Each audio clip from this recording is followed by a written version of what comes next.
Manutrackids back with another interview. Today we have what I would, and not just me, what many people would recognize and crown as the artist of 2025. Definitely, this guy definitely has the track of the summer, Vanco.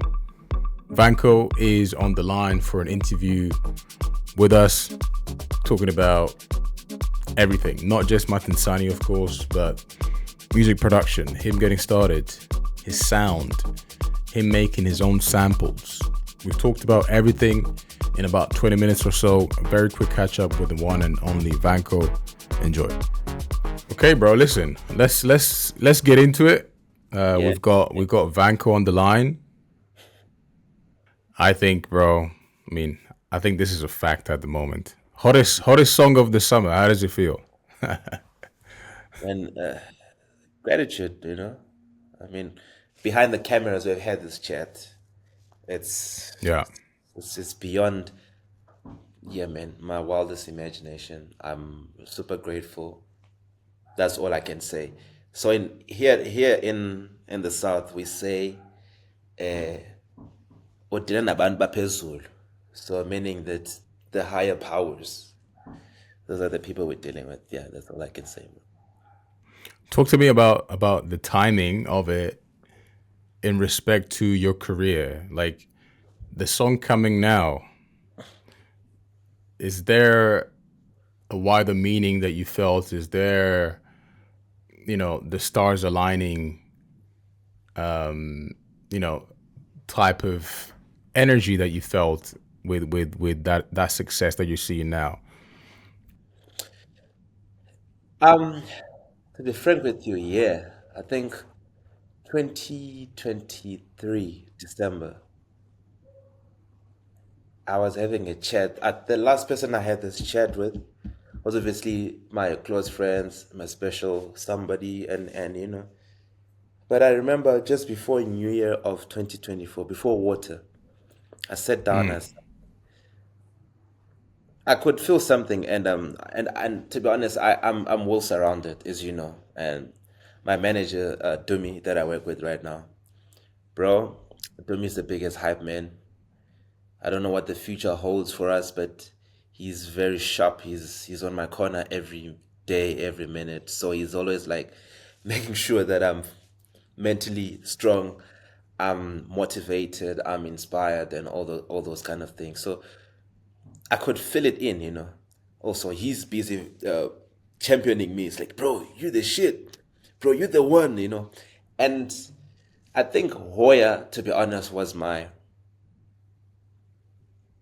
one track that I can go back to and say, after dropping that song, something changed in me. I felt something, and I could feel it in my system. I'll tell my close people, it's like, guys, there's just something that's gonna happen. Just be patient with me. I'm gonna look like I'm crazy or something, but there's something I'm figuring it out. In terms of sound, I'm seeing how people are reacting, responding. I'm like, I think I'm doing something. Yeah, Wow, bro. Hoya, you know how I feel about Hoya. yeah. There's nothing like, your sound. Let's start with your sound. There's nothing like your sound Thank you. right now. Yeah, It's very South African, but also very Vanco, thank right? you. It's no one can make that sound.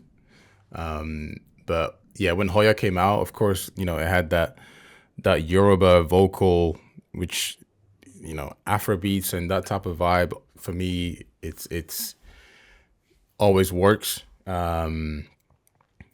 But yeah, the sounds that you have in Hoya now obviously are carrying through in other productions, which tracks like Water, the remix that you did for Hugel, I Okay. Adore You, Yeah. you know, and obviously now Tnsani. How long did it take you to figure out? Okay, I like this sound. I'm gonna use this sound in my production. I like this groove. I'm gonna use more of this in my productions. Like, what is that journey of finding that sound and making it a Devanco sound? So there's a record that I've Okay, cool. Let me answer it properly. So this year Please. marks my 10 years of doing music, Congrats, man. Congrats. releasing music. I'm grateful. We thank heavens. In my initial phases, if to whoever that's gonna dig deep and go back into what I've done before, I was really inspired by your Louis Vega, Rocco, Bodhisattva, Black Coffee, Tulo the Song, Da Capo, Yeah. because I used to go to his events before I started making music, even stuff. Cuba, who's like basically my brother, you know, and those are people I can remember, like on the back of my palm. Like, yeah, there's quite a few other people, of course. So this you said 10 years ago. So this would be 2015 or even before that. 2015, yeah, 2015. Right. Before 2015, I'm just a guy in college trying out, learning. There's a guy called Sunshine, Mr. Sunshine. His real name is Andile Majola. So he used to study music. He went to school with Cuba. He's the guy that linked me to Cuba. And I would bunk lectures because I studied construction engineering, that stuff. I went the whole corporate world, and I was just doing this thing as a hobby, and my thing was just to always fight for my life, to eventually do it as a career and live off it and make the most out of it for myself, my family, and other people that I share the journey with. So you fast forward to 2015, the first year I dropped my song. And the person behind that was Sunshine Andile. His influence, just telling me, motivating me, showing me basics in using the software. And Cuba was the first friend in the industry. It's like my brother, his family. And I have my cousin, who my mom, my brother from another mother, Ricardo Matebula. That was my first manager. So Okay. like you having people that are motivating you in all this in this whole journey, you know. I dropped this track. My first single went number one on Traxos for almost like a month. No This is the market. first track you ever produced. This is the first track I ever produced. No marketing, nothing. I could remember going to work, normal engineering job. I'm in the office, focusing. My phone is buzzing. Hey, did you check? Louis Vega had to chat your song. Black Coffee chat your song. This is 2015. Everyone is just calling me. Get the buzz is crazy, but I didn't know what it meant being number one on Traxsource and these platforms. I'm just like, okay, cool. It is what it is. And that was my first. That's my first journey as an artist. We just opened this label. We don't know what market. We hit the top. Great. Entry. That's my entry point in the game. Boom, boom. I could say 2015 to maybe 2018, 19. I've been consistent, dropping music, experimenting.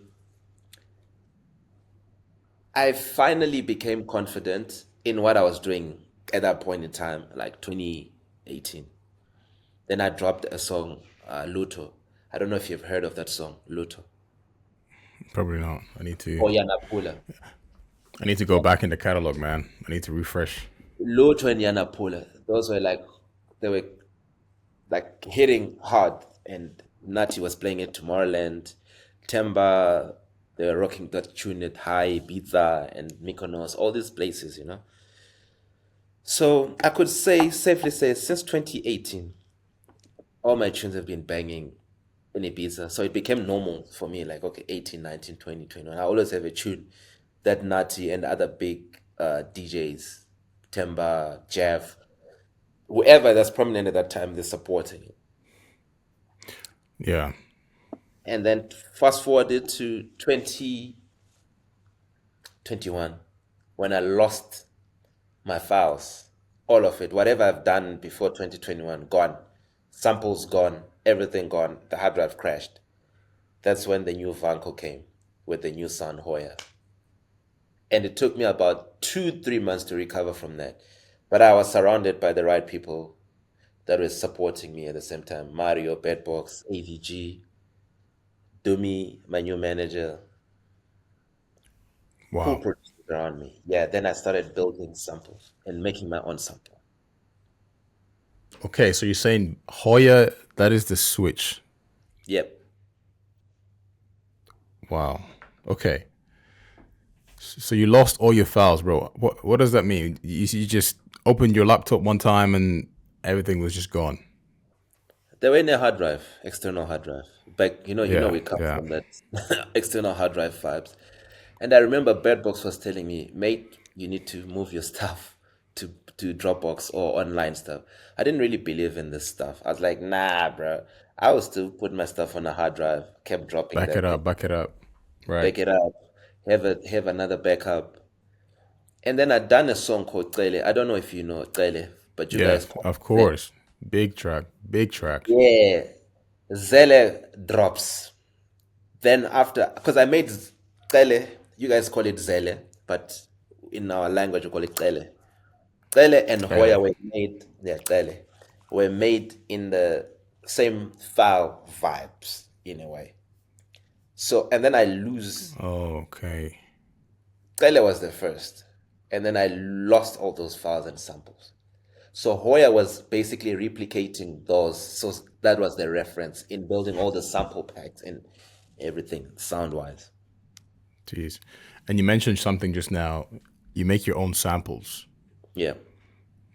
You make your own samples, you make your own sounds. What does that look like? Because we live in an era now where everybody just, most people, I don't want to say everybody, I take that back, but most producers, they will buy a sample pack online. And what ends up happening is a lot of the productions end up sounding very, very similar. But with Vanco, nothing sounds similar to someone else, right? Do you enjoy making your own sample packs? Like, what is that process? And I do. how would you kind of champion making your own sample packs to other producers and advise for that process?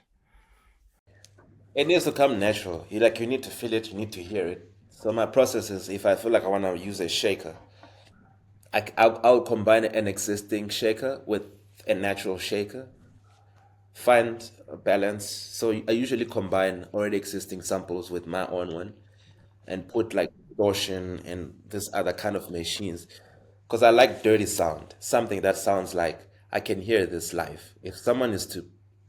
If I can strip down the shaker or a hi-hat, it's definitely going to sound like this live wise. So if that's how I think in my head, in my mind.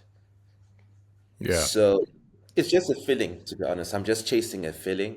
If it excites me, then I stay there. From claps, everything. Yeah.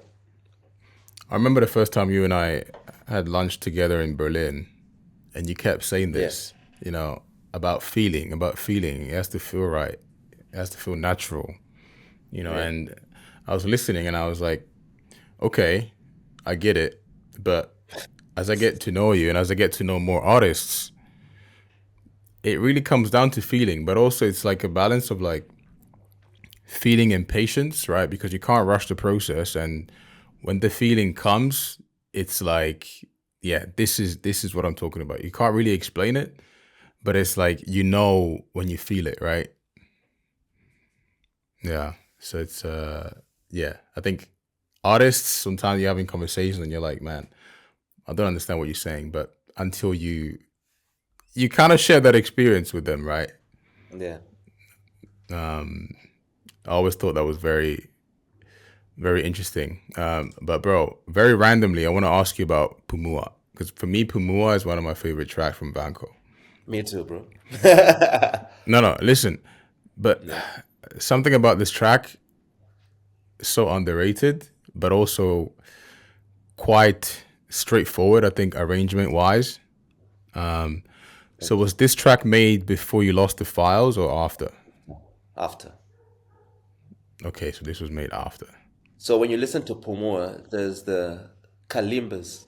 For those watching, kalimbas, marimbas is what we call organic sounds. Am I right by saying that? Yeah, yeah. unique ethnic sounds. So when you listen to water, there's bells or kalimbas. It's the same sample. Ding, ding, ding, ding, ding, Okay. ding. Yeah, And the yeah, yeah, water, yeah, yeah. the same element. So basically, I'm just trying to make electronic music, not Afrotech, not melodic or anything. I'm not trying. I'm making music, not Afrotech, but just electronic music with African elements, something that sounds organic. This is our culture. This is who we are. That's my thinking, my process, basically. Yeah. And last question, bro, before I let you go. I know you're a busy man, not even sure where you Um, are in the world right now, but you're always in the air, bro. let's go. Today I'm Bro, here. but what's next? I mean, after a massive, massive track like Tnsani, how many streams are you guys doing now a day? We're doing about 380 to 400K streams a day. Jesus Christ. Congrats, bro. Thank That's you, man. You give thanks. but Yeah. listen, I was chatting with a lot of producers that have made huge hits. And as you can imagine, the conversation is always like, man, following up a big track, the pressure, you know, it's competitive. You've got to stay on top. What is going through your mind now that obviously now you've reached that level of success Yep.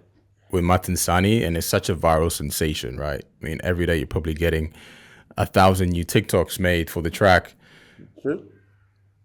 What's the pressure and how do you not let that what you're doing? So when people speak of pressure, I don't feel pressure. I think my thinking process is Martin Sun is a record that I made, and the same I would say routine in making that kind of a song. When you look at last year, I done water. It's still the feeling. There's something in me that obviously people won't understand, but when you're a kid at heart, there's a certain frequency, there's a certain melody that a certain sound, what it does to you as a person, like it kind of like ticks me up, like it ticks me, it makes me feel like a toddler again, like I get excited when I hear this sound, when I feel this rhythm, this mood, this vibe, it goes. So it's the same approach that I'm still gonna continue doing. I think I'm just grateful and blessed, an element of luck too, that people chose Martin Sani. I feel like I've been doing the same sound. When you look at water, water is basically Martin Sani, in a way.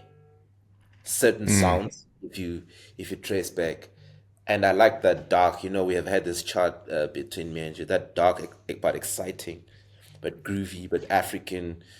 I Sexy. like that vibe. Yeah, sexy, groovy. That's what I like. And I'll just keep on making that. If it feels right, it feels right. And I don't make a lot of tracks anymore like I used to back in the days. Like I could say 3, 4 years ago, I just make a few tracks. If it excites me, I drop. So I think I'll just continue with the same energy and learning as well what people like. I'm just grateful It's that, all about the feeling. yeah, exactly. So yeah, that's Yeah. all I can do, and yeah, keep on doing it, and you know, yeah, that feeling Just go chasing. with it. Yeah, But also, I mean, it sounds like obviously you didn't go in the studio thinking, okay, let's make a hit today. Let's make a no. viral sensation, right? That's not the thinking. Yeah. Remember we were having this chat at in Shoreditch. Remember the last breakfast we Yeah. had? Yes. The song wasn't that big, right? No, it wasn't. Yeah, and then you were like, "How do I feel about it?" I was like, it's buzzing, but let's see how it goes. But yeah, I was indifferent. You remember? I'm trying to figure out which month it was because I know we went to Mama Shelter in Shoreditch, Yeah, but I'm yeah. trying to remember which month because the night before I went to Sondela, so I'm trying to. Maybe it was May. Maybe it might have been around May or late April. Okay. Yeah, around there. Okay, man. Listen. Thanks for for taking the time, man. I hopefully see you back on the channel for more conversations about your success, hopefully, bro. Peace. Shout out to the man Vanco for coming on manutrackids today. Hope you guys enjoyed that conversation. Let me know in the comments, man. Let me know in the comments who else we should have on the channel. The guests are growing, the conversations are growing, and I hope you are appreciating the content. Please leave a like, please leave a comment, and let's keep it going. Once again, massive shout out to Vanco. See you on the next video. Peace.